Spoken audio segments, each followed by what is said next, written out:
welcome back to Wake Effects, where the cute and creepy things live. I'm Wade, and today I'm going to be showing you my molding process of how to make a mask.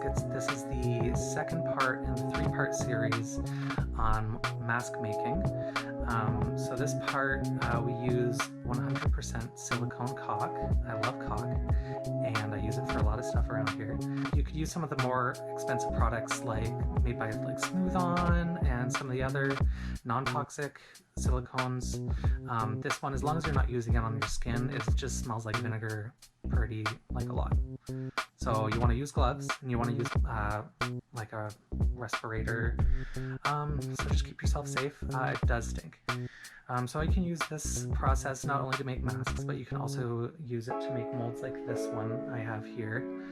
This I made for a little toy doll thing that I made. That was one of those creepy little fuckers. So basically I made the bottom part first, and I just dipped I made a sculpture out of polymer clay, and then I baked it and hardened it, and I made this, put the silicone on top of it and let it cure, and then I made the bottom piece, see here, and then so they fit together, and then I have a hole in the top, so you would pour the resin in there, and then it would make something like this.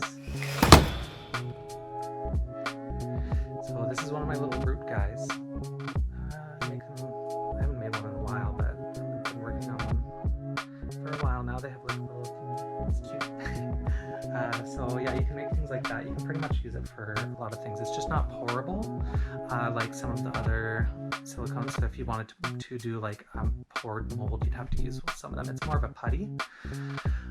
So I guess let's get into it, and I'll show you the process. Okay.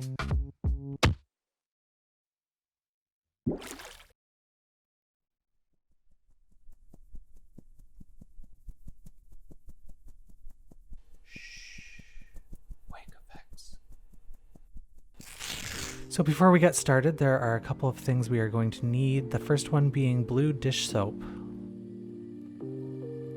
a bowl of water, 100% silicone caulk. The brand I use is called Home Builder from Home Hardware. It comes in a pack of 3 for $14.97 Canadian. I usually use anywhere from 1 to 1.5 for a mask, depending on its size. A caulking gun, pliers with a cutter on them, gloves and a respirator, or lots of open windows.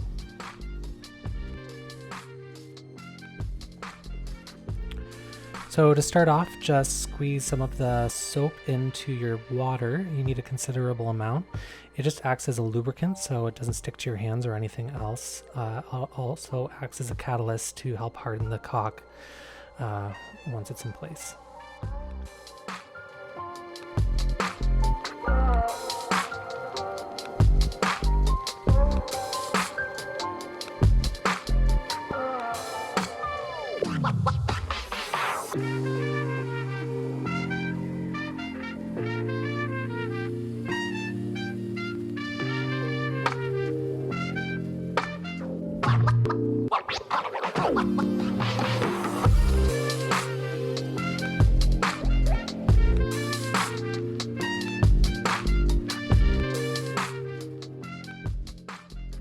Once you feel like you have enough caulk in the soap, you can dip your finger in the soap and then cut off the end of the caulk stream, just so that it makes it easier, because it won't stick to your finger once it's soapy.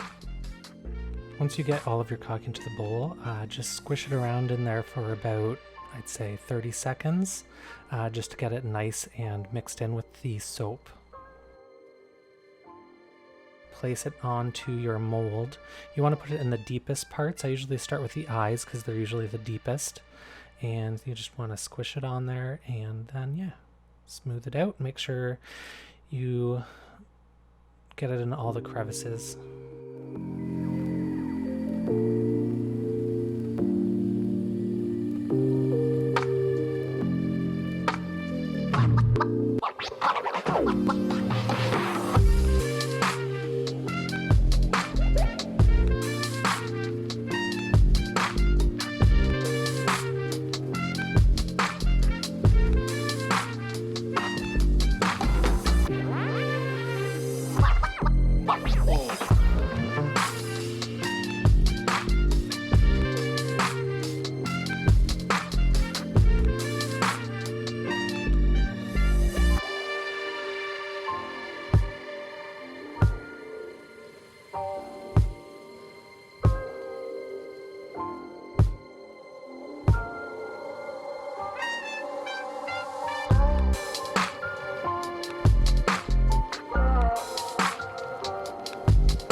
Once you have the whole thing covered in one layer, then you'll start thickening the edges of the mold.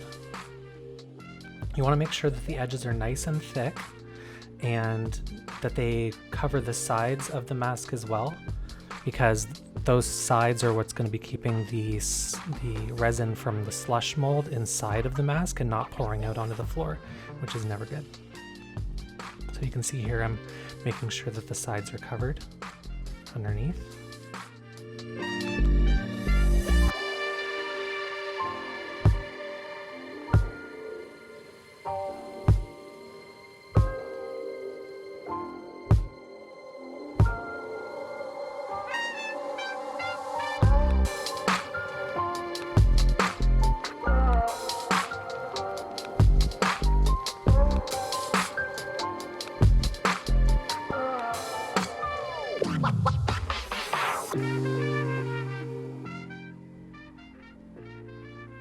Any finer detailed, smaller areas around the edge are going to be a little bit more flimsy than the others, so you may want to make sure you build those up a little bit more than any other areas as well, just like the tip of this beak on this mask that I did here.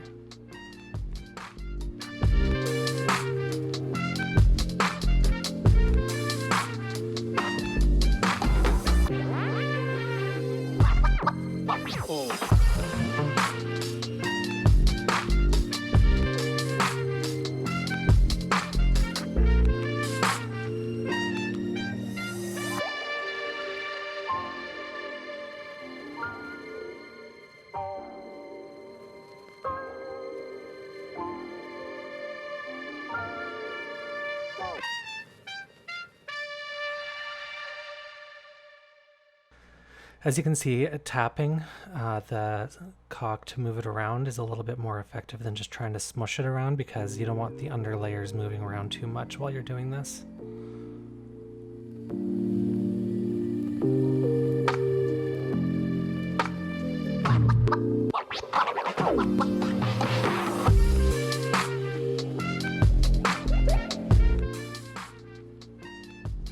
For the last bit, you just want to slap as much as you want on the very front of the mask to fill in the center that you haven't filled in yet, just to create structure for the underneath as well. Some of the masks that I do, I will create an outer shell with Warbla, or you can use fiberglass resin and fiberglass mat to create a hard structure for the outside. It's like 10 times worse than caulk to actually use that in your house or anywhere near you, so it's really gross stuff. I would avoid using it, but so I usually use Warbla if I need to make a shell for the outside, but I don't really do it as often anymore. So once you have all of the caulk on the sculpt, you want to wait about 15 minutes for it to cure, maybe to a half an hour, just to be sure. And then once it's done curing, you can slowly peel it off and you'll have your finished mold.